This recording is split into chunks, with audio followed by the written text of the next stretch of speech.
மிகவும் ஆரோக்கியமும் இதுக்கு உங்கள் எல்லாரையும் நான் வரவேற்கிறேன். இன்றைக்கி நம்ம ஆரோக்கிய சமையலில் சாமை ஜவ்வரிசி வச்சு ஒரு தோசை பண்ண போகிறோம். அதுக்கு நான் 1 கப் சாமை எடுத்துகிட்ருக்கேன், 1/4 கப் ஜவ்வரிசி எடுத்துகிட்ருக்கேன். அது ரெண்டையும் நல்லா வாஷ் பண்ணிவிட்டு ஒரு 6 ஹவர்ஸ்க்கு நான் ஊற வைக்க போகிறேன்.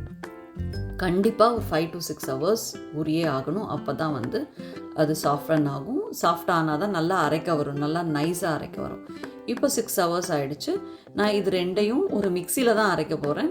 ஏன்னா நான் குவான்டிட்டி ரொம்ப கம்மியாக தான் எடுத்துகிட்ருக்கேன். 1 கப் அண்ட் 1/4 கப், ஒரு 1.25 கப்பு தான் மொத்தமாகவே எடுத்துகிட்ருக்கேன். அதனால் நான் மிக்சிலேயே அரைக்க போகிறேன்.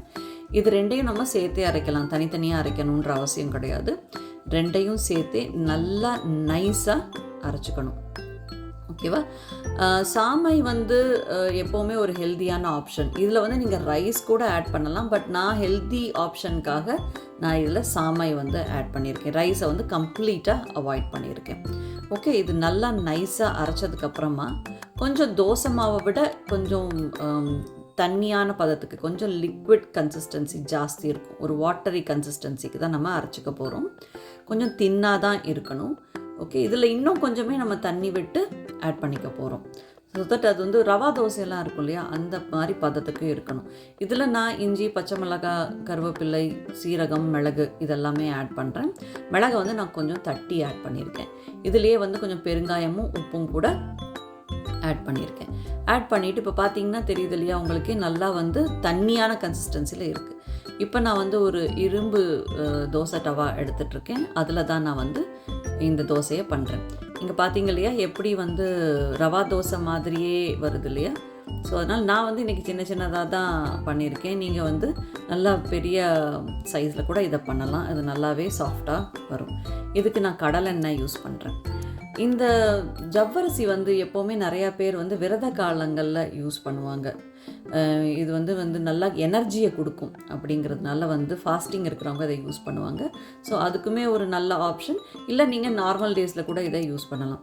இப்போ லிட்டில் மில்லட் அண்ட் ஜவ்வரிசி, அதாவது சாபுதானா, சாகோ அப்படின்னு சொல்லுவாங்க. இது ரெண்டுமே gluten free items, food items இல்லையா. ஸோ அதனால் உங்களுக்கு டைஜஷன் ஈஸியாக ஆகும். நான் ஏற்கனவே உங்களுக்கு லிட்டில் மில்லட் சாமையோட பெனிஃபிட்டை வந்து இன்னொரு ரெசிப்பியில் கூட நான் சொல்லியிருக்கேன். இதில் ஃபைபர் கண்டென்ட் ஜாஸ்தி. இது வந்து ஒரு நல்ல டயபெட்டிஸ்க்கு வந்து ரொம்பவே நல்லது. ஏன்னா அது லோ கிளைசிமிக் ஃபுட் ஆல்சோ அப்படின்னு. இதில் வந்து இந்த பர்டிகுலர் தோசையில் வந்து completely gluten free, very very easy to digest. இந்த தோசையை வந்து நம்ம ஃபெர்மெண்ட் பண்ணுறது கிடையாது.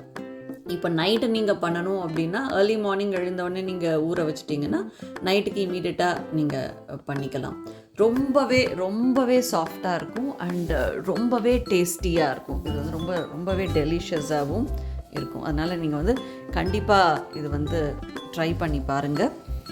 நான் எங்கள் வீட்டில் பண்ணப்போ எனக்கு நல்லாவே அப்ரிசியேஷன் கிடச்சிது. ரொம்ப நல்லா இருக்குது அப்படின்னு சொன்னாங்க.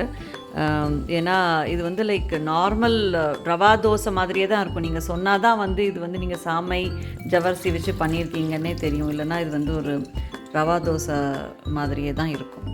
நான் வந்து உங்களை அடுத்த ஒரு ரெசிப்பியில் சந்திக்கிறேன். இப்போ பார்த்தீங்கன்னா நம்மளோட தோசை ரெடி. உங்களுக்கு பார்த்தாவே தெரியும் எவ்வளோ சாஃப்டான டெக்ஸ்சரில் இருக்குது அப்படின்னு சொல்லிட்டு. இது பிடிச்சிருந்ததுன்னா, இந்த ரெசிபி பிடிச்சிருந்ததுன்னா நீங்கள் ட்ரை பண்ணி பாருங்கள். உங்கள் கமெண்ட்ஸை ஷேர் பண்ணுங்கள், உங்கள் ஃப்ரெண்ட்ஸோட ஷேர் பண்ணிக்கோங்க. நன்றி, வணக்கம்.